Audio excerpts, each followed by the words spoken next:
ingredients with regards to our food? Okay, yeah. You know, Nigeria is a very blessed country. We have a lot of herbs and spices which are very healthy. You know, in fact, as a caterer, I use most of the Nigerian spices. I don't do anything adulterated. You know, so like this, we'll call it Iron fruit. Okay. It's very sweet and it's good for fertility. It cleanses the system. We have a whole lot of atta and all of that, which turmeric, ginger, garlic, they're all very good antioxidants, which can cleanse your system, make you feel right. You know, it cures a lot of infirmities and all that. Right now, if I have any headache, I don't take paracetamol right now. What I do, sincerely, I'll just take a glass of hot water and just chop a little bit of garlic and ginger and just chew. And then take the hot water. Before you know it, it cleanses my health is back. Yeah, it's as good as that. So we are blessed with so much herbs and spices. So you know, Nigerian cuisine, most of it is saturated with fat and carbs. Carbs and fat. So how then do you balance these traditional supplements with the Nigerian cuisine to give us a healthy diet? Yes. Okay. I try as much as I can to incorporate vegetables in my meals. As much as possible. So even I'm making rice, I must make sure there's spinach, there's there's carrots, there's cabbage, you know, that will augment to give a balanced diet. So you don't just take carbohydrates. So at all times, I have to incorporate veggies in my meal. Including beans? Yes, of course. Have you tried beans and carrots? No, I'm not trying that. Beans and carrot, beans and spinach is really, really nice. Fresh tomatoes and beans. Like incorporated into the pot of beans? And and scent leaf. Okay, Nancy, and it's really healthy. For the kitchen. You know, that's a special one. Okay, that takes me to my next question. Talking about special foods. I know you have a whole lot of them, but what's your specialty and how do you make it healthy?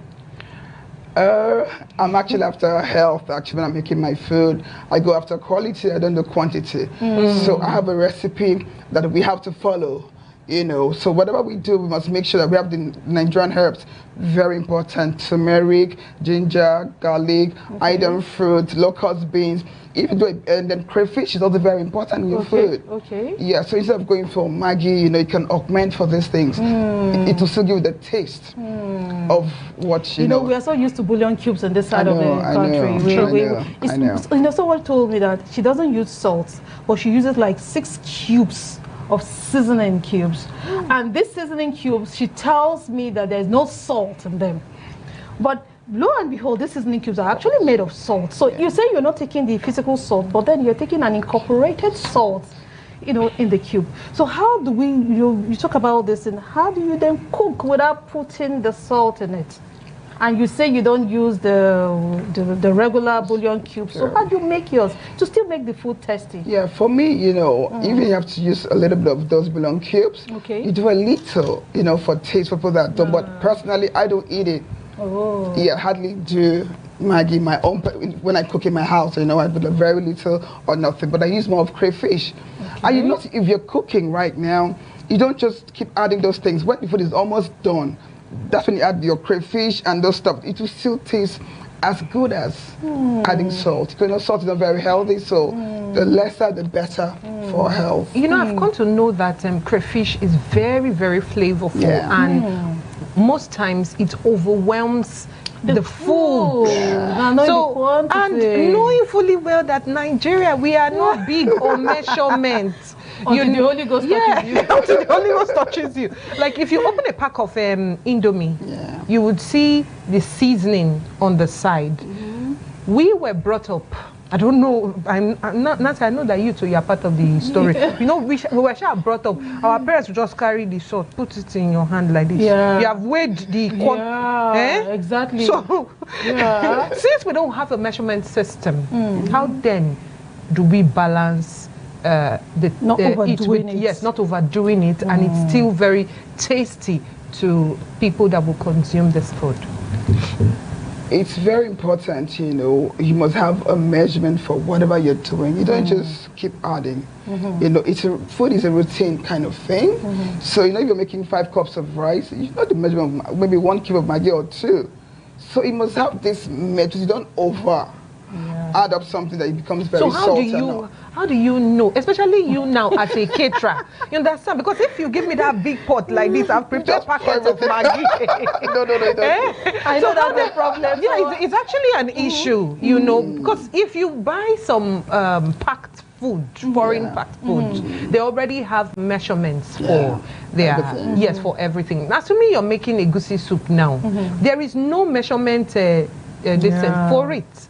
So how then do you now balance it that it still has that flavor? You know, I mean, we should go back to old school and maintain it all the way. What's the measurement tool for all this?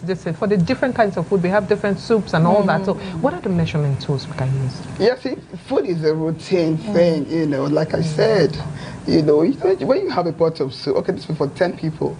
You should know what quantity of Maggi as a professional, crayfish, and all of that you're going to add to the food to make it tasty. And since you've done this over the years. Okay, so you're using your spiritual eyes.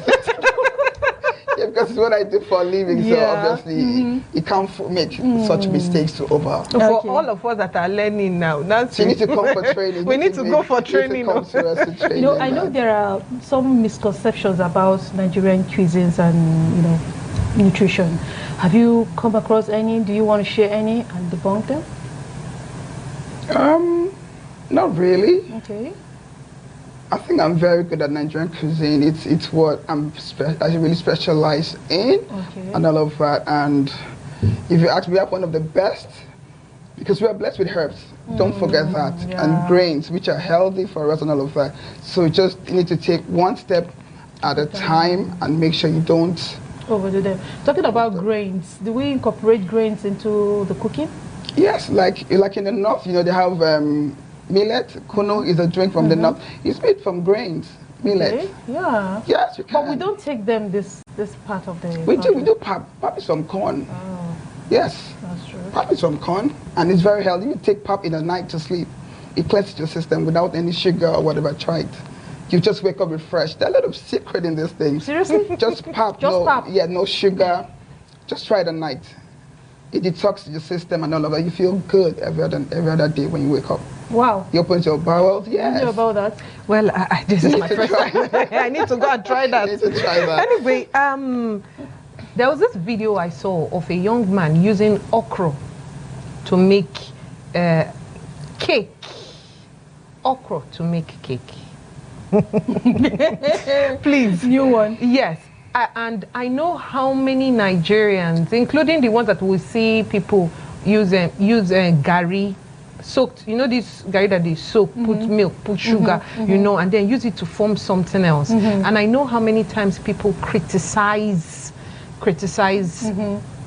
chefs that change the narrative or change the way we usually prepare. Yeah, so what are your thoughts on Nigerian cuisines and creativity as compared to what we have, you know, in the international scene? I feel very good about Nigerian cuisine because I have a routine for Nigerian. When I'm making my food, I try to add a little bit of twist to my food. Try to add innovative, new ideas. You know, not necessarily what it used to be.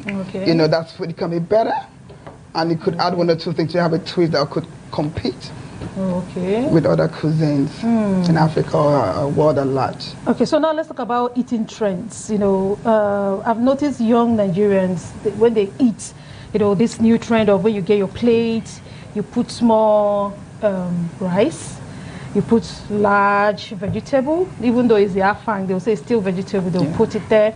So as a chef, you've been doing this over the years. What have you noticed in the way Nigerians eat? You know, when they come to the party or the way we eat generally? Yeah, actually, that's a very good one, actually, because I have that over and over again. You know, we Nigerians, we must fill our plates of food with everything, a lot of meat. If there's no meat, that means the food was not balanced, which is very wrong. What we need is just a little piece, you know, a little bit of maybe gari, maybe like 10 balls should be enough, and little 1 or 2 pieces of meat, not where you're loading yourself with a lot of protein, and this protein are not lean protein. They're not low in calories, except you go for the lean protein, which is like fish, chicken, but you don't even have to consume so much of it as well.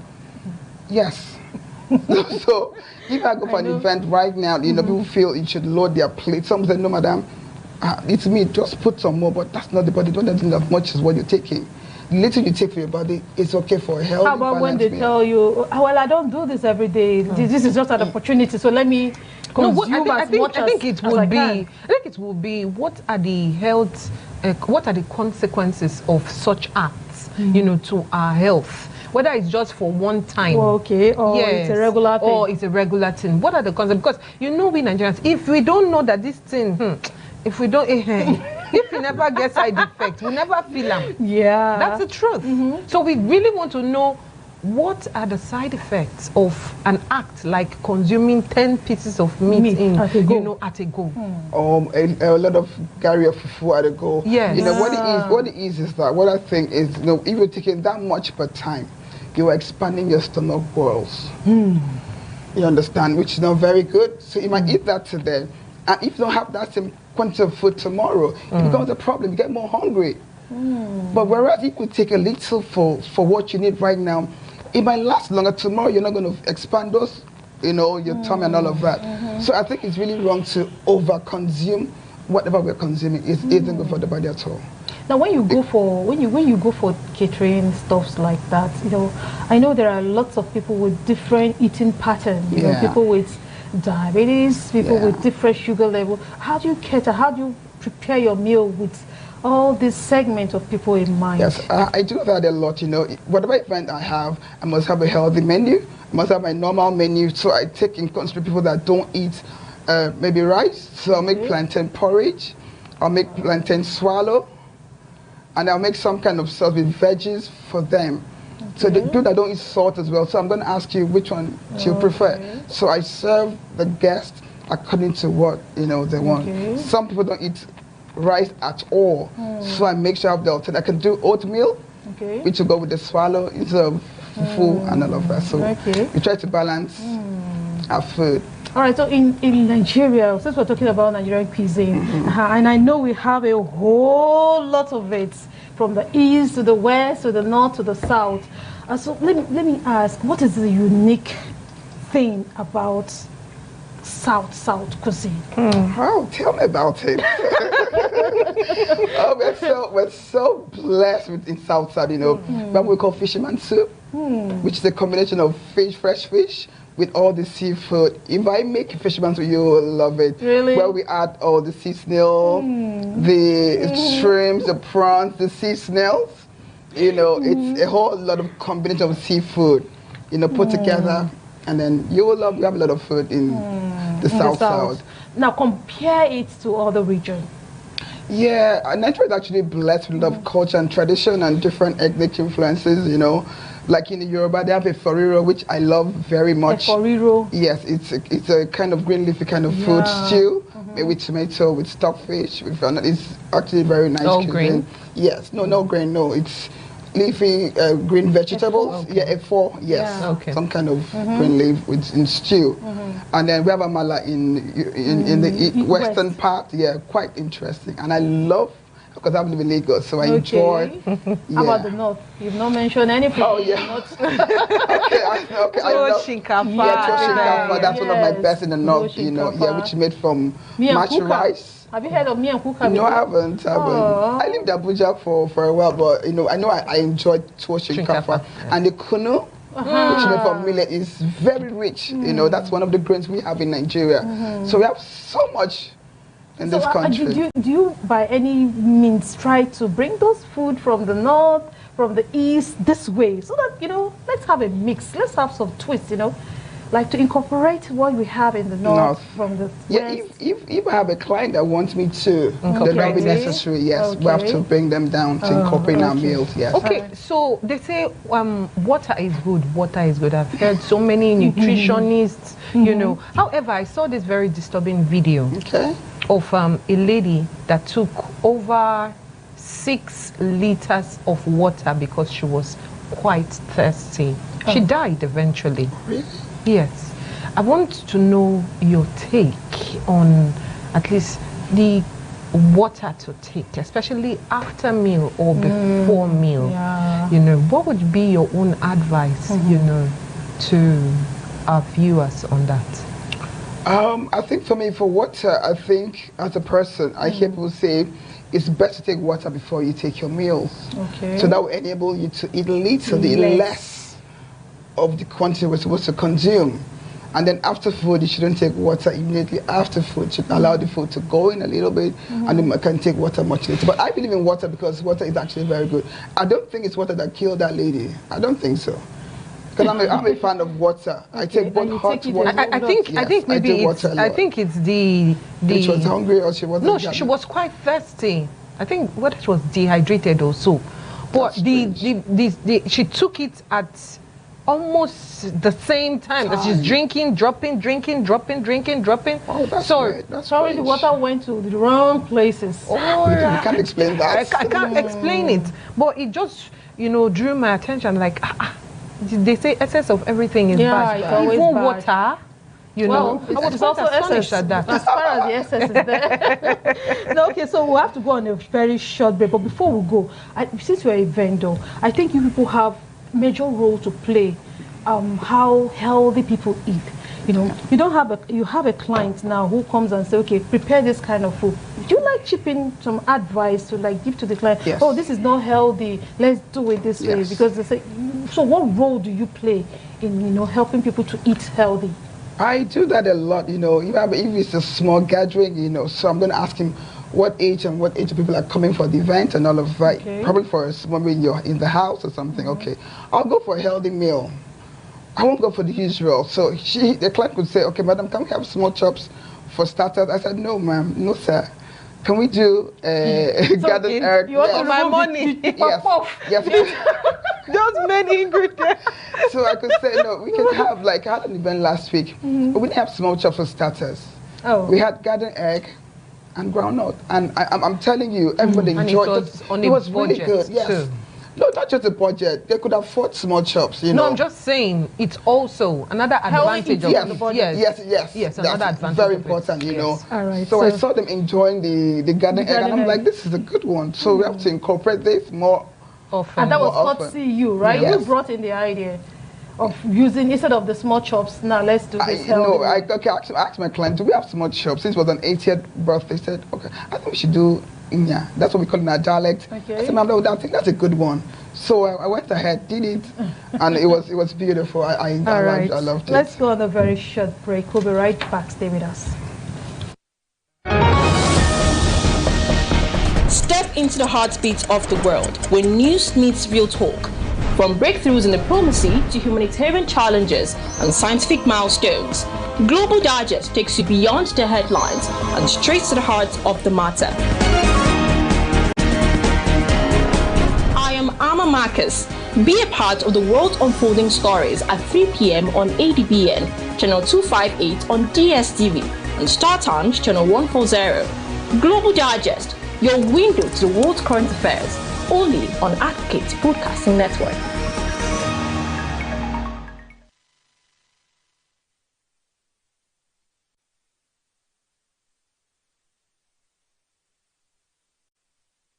All right, thank you for being there. So we're still discussing Nigerian cuisine, and we have a whole lot of them. But let's take a look at this short video. We'll be right back. With cocoyam. Cocoyam has anti-inflammatory and antioxidant.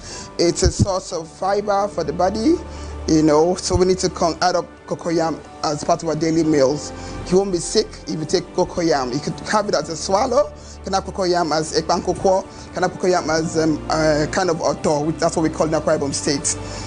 This is white soup. It's called a fiafere in Akwa Ibom State. This fiafere boat in Akwa Ibom State it's high in protein. This is edikai kong. It's a good source of vegetable for the body. It's a good source. It gives us blood, and it's healthy. You open your bowels easily. You won't have difficulties in digestion. It's quite good. This is bitter leaf soup. Bitter leaf soup is high in fiber. It's a good source. It can fight diabetes. It can fight cancer. It's a source of has a good source of antioxidants. So if you consume bitter leaf soup, you will not be sick. It fights against any kind of infirmity that might want to arise in your body by the grace of God.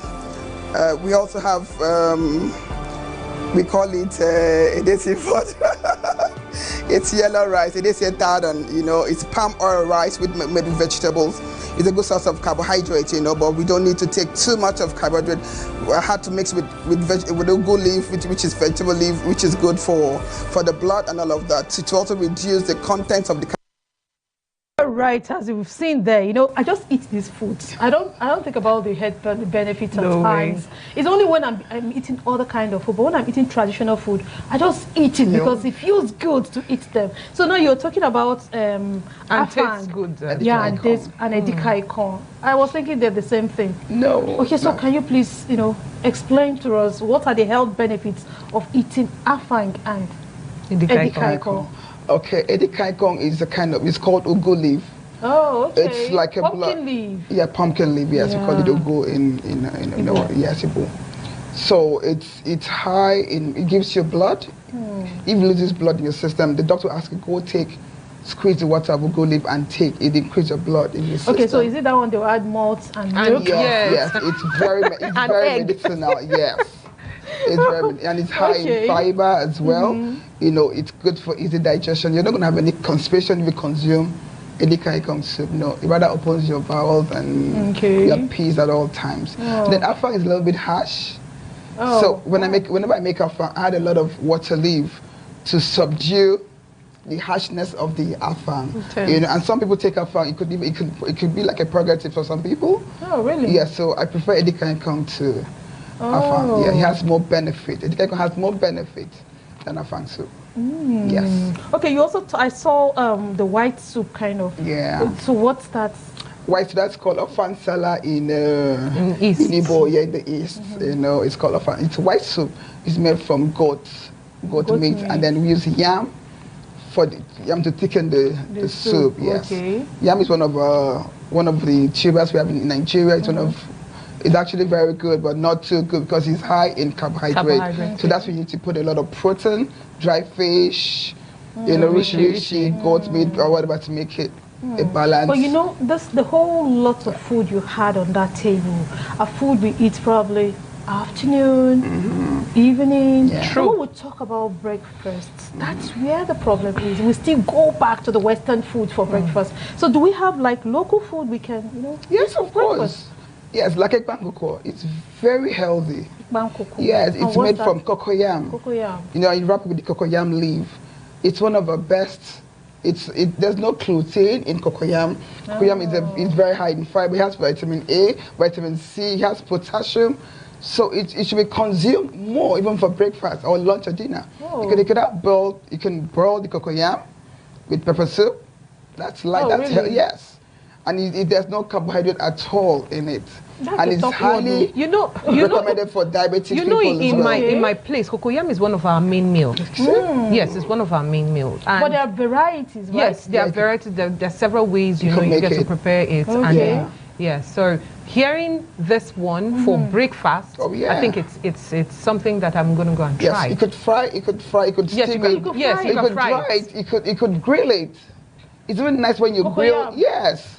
You can try it. You know what I'm saying? It's really soft and succulent. You could try it. You like grilling it and not even fry because just to stay off the oil. You could grill it. Yeah, it's really nice. Okay, so apart from cocoyam, what other breakfast are there with? Yeah, you could do plantain. Plantain is very healthy. Okay. It's high in potassium. Frying plantain? No, boiled plantain. You don't go for frying stuff if you're health conscious. You do more of the grilled, in fact, I enjoyed, if you saw on that video, I did roasted plantain.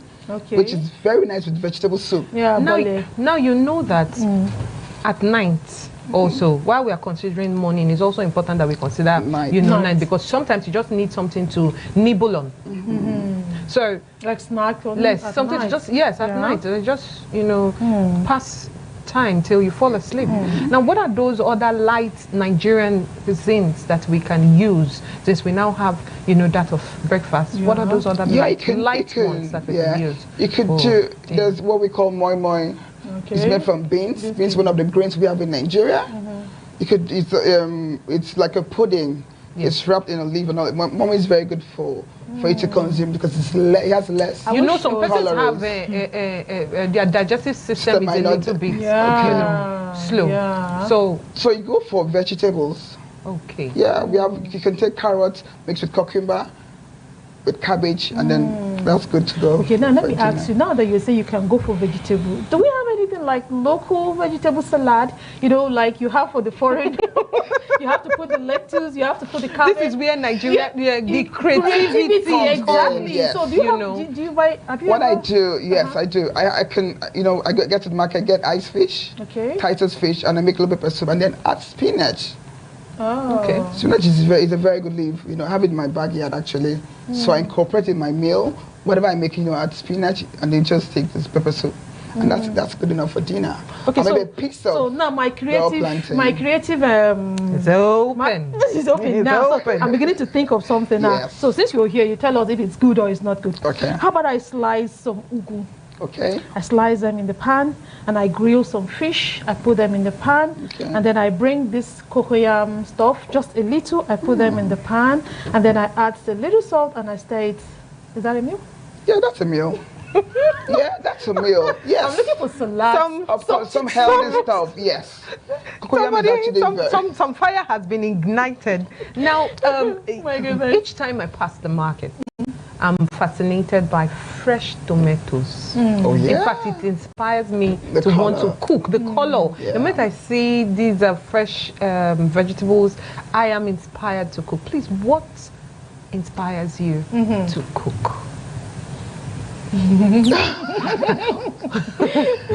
I love good food actually. My inspiration is from when I go for events and all of that and I eat some food, I'm like, no, this is not good enough. That when I grew up, I'm not this not. So that really inspired me. I have to make sure I get into catering and I must deliver a quality service.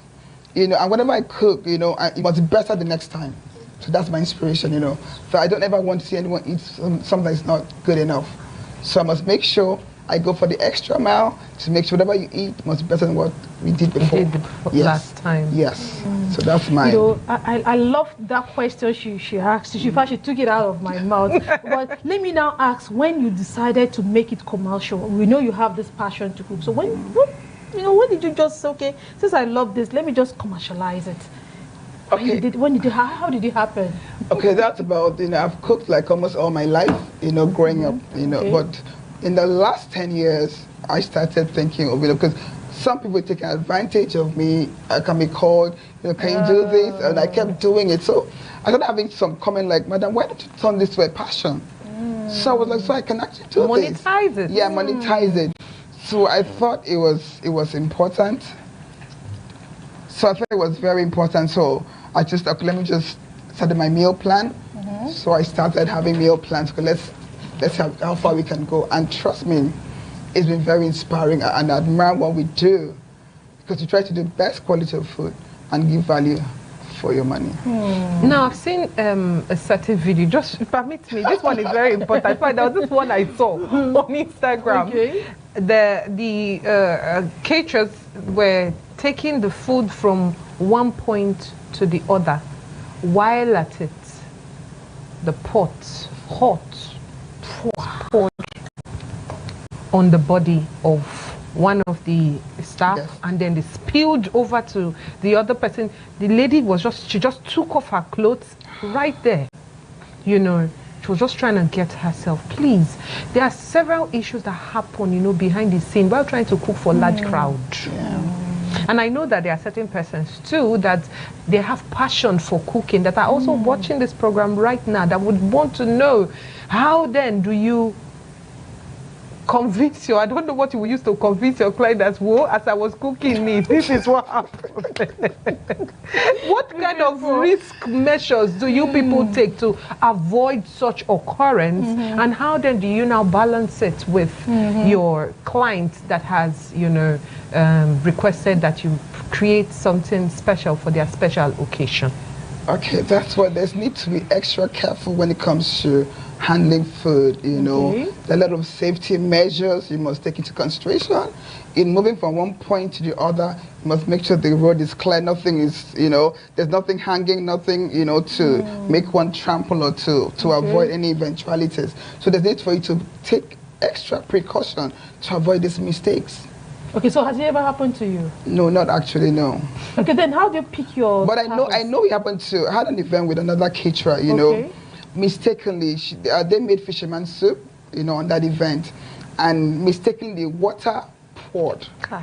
So I know what she did was that she had to send, thank God it wasn't far from the house, she had to send them back home to start preparing another one to replace that. And I thank God, since we were two caterers, we could cover up for that event. Okay, so thank God we have a caterer. There's this question that has always been on my mind growing up about caterers.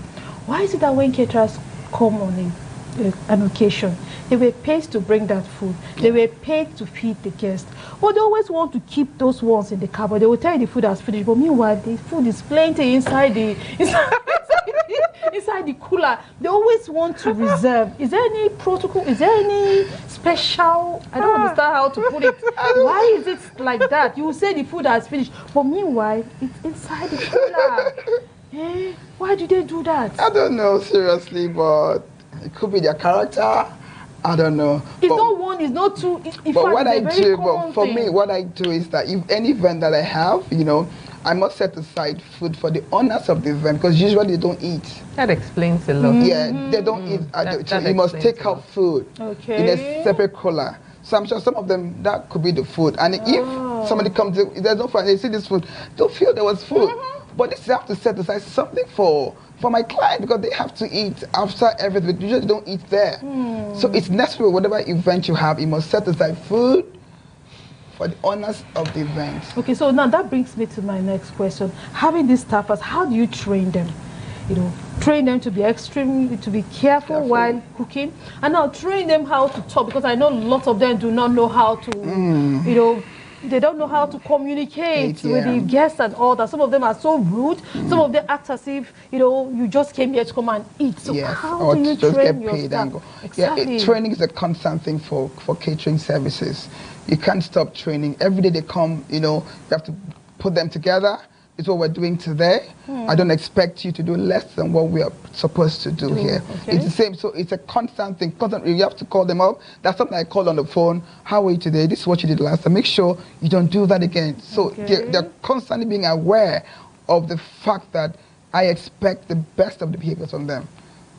So they can't falter. And even if they do, you know, you have to make it up and all of that. All right. So you know that people hire people because of maybe because they've tasted their food once, and that's the reason. Or they've heard someone talk about the food. Yeah. So there's a particular taste, like if I go to Crunches now, there's a particular taste I might get from their moi moi or jollof rice, and it's different for another place. Now, you're calling, you're advertising for them. You'll be helped. The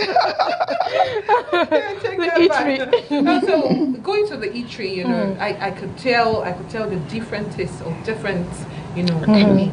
Now, with in Nigeria now, you have different companies that make rice. There are so many other rice too that comes in.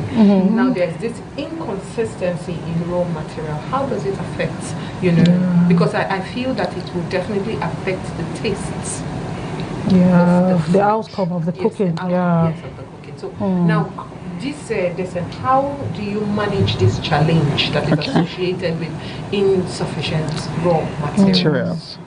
Okay, for me, there's a particular rice I love to cook every time. You go to a point, I couldn't find that rice to buy anywhere in the market, of course. It was no longer available. So we now bought this rice. I'm telling you, the rice almost turned into Gary. So we have to pour a whole pot of rice, you know, and then start all over again. Where we have to add add the water little by little by little until it was done. So these are things you have to face, you know, because maybe sometimes the harvest of the rice was when it wasn't ready to harvest and it was harvested or something. So there's need for close monitoring, you know, when you're making your food. You don't just add water, you monitor. If the new product you're buying, you have to Sometimes I even go as much as taking maybe 2 or 3 cups of the rice to prepare to see what it looks like. Even like water, not like water, just before. Okay, so have you had that situation where people complained about your cooking? And how did you manage it, if you've had such an experience? I've had where they complain. Like I said, there was a time I had an event. It wasn't like complaint though, but it was supposed to be like 3 caterers at that event. Okay. For whatever reason, I became the only one. And this is me with maybe 450 plates of food and with 1,000 guests. So what you do? There's nothing you can do. How do you get feedbacks? Yeah, of course, I call my clients and then ask them, were you satisfied with that services? Okay. And then 1 or 2 people, friends that were around or something I know, have to call because feedback is very necessary. It's important. So you can always make it up where you didn't do well. That's how you grow. Okay, so you didn't finish with the story. So what now happened was, so my client was so angry. I was like, sir, it's not my fault. It was supposed to be 3. I had a meeting. We're part of the meeting. It was supposed to be like 3 caterers on this ground. How come I'm the only one? This food can't go around. So immediately I left my people. I went back home. Okay. I have the videos. I went back home. I had to, he said, just go and do what we can do to make it up. So I went back home. Okay, so it's not like they were complaining about the taste of the No, the taste was perfect. It was perfect, but I don't know what happened. Other caterers went somewhere else instead of being where they're supposed to be. So I had to go home, make something else, and try to come back with the food. And thank God, it was good. But you've heard of stories where people complain about caterers, the kind of food they prepare. Sometimes they'll tell you the vegetables are overcooked. Sometimes the meats are strong, all those kind of complaints. So what do you have to say about it? Just take people in business like you. Yeah, you take precaution, You just have to apologize. Oh, I'm so sorry if that was next time. You won't be like that. And what I do now, I have my gas station now. I have my cooking station now. So I take my gas to the venue, right this stage, and then I cook my food at most of them. So they're so fresh. So you see the food coming out very fresh, veggies all very fresh. So we have to go, but before we go, we talked about something when we started the show. Now we saw that the prices of some of these perishable goods are down now. Talking about, I'm sure you're aware of it. Talking about the tomatoes, the shombo, the pepper, they are all cheap now. Yeah. How do we, preserve these things to at least take us for months? Or even through the Christmas period? Yeah, I'm trying to hydrate my pepper now. Yeah, that's another way you can, If you hydrate, it can last for 2, 3, 4 months. That don't have dehydrator, you need to pay for it. You need to. The services. There are services. Oh, really? Yeah, it's a service. Yeah. Okay. I don't have one, but I go out to get it hydrated, and then it lasts longer. That's a good one, you know. Yeah. If it was in the north, it would have been easy to sun them. Yeah. You have a hot sun there. Yeah. But here, exactly. Yeah. You hydrate everything, and it lasts for as long as you want it to. Okay, so is that the only thing we can do? Yeah, that's for them because there's no light. So the light isn't good. So I really want you to help us now. Now, I don't know how to. I don't know about other people, but I know that I don't know how to measure this. Let me use this cinnamon or ginger. Raw ginger. Yeah. And then there are the ones that are already powdered. The powdered ones. So how would you advise the usage of this one when they are in their fresh states? There's turmeric, the fresh states. There's ginger, cinnamon. Yes, the cinnamon. There's stick. So they're all in their fresh state. How do you advise the usage so that people don't overuse them? Yeah, because they're all natural spice. So there's really, I don't think you can take too much of it. But I know ginger is a little bit harsh, so you shouldn't take. But for the garlic cloves, maybe 2 or 3. Is it in the food or in the food? Yeah, just a little of everything because it shouldn't be overspiced. Okay. Yes, it should not be overspiced. A little bit of everything to make you have a mild but really tasty flavored. All right. So it has been a very flavorful discussion. I'm already salivating. All right, thank you so much, Blessed, for coming on the show today. It's my pleasure. Thank you. Okay, but before you go, just talk to us, give us a closing remark, about Nigerian cuisine. Okay. I know you like food, right? You like food. What I could say, Nigeria is blessed with a lot of herbs. I love spices. So I would advise everyone to incorporate these spices. They're all natural, no harm at all for your health. So I would advise you incorporate these spices in your food to get a distinctive and a good flavored food and healthy meals. Also, the need for fruits and vegetables in your meals.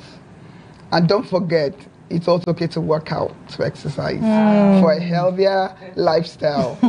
Thank you very much for having me today. Thank you so much. Thank you, now we're saying all these things are natural. Yeah. Even when we begin to eat this natural, we still have to exercise. We still have to, we need to. All right. We have to go, Madam Money. Thank you, Madam Money. It's amazing. All right, thank you so much. All right, thank you, viewers. That's much we can take on the show today. Thank you so much for being a part of it, and from all of us in the studios, bye-bye, and thanks for watching. Thank you. Bye. Bye.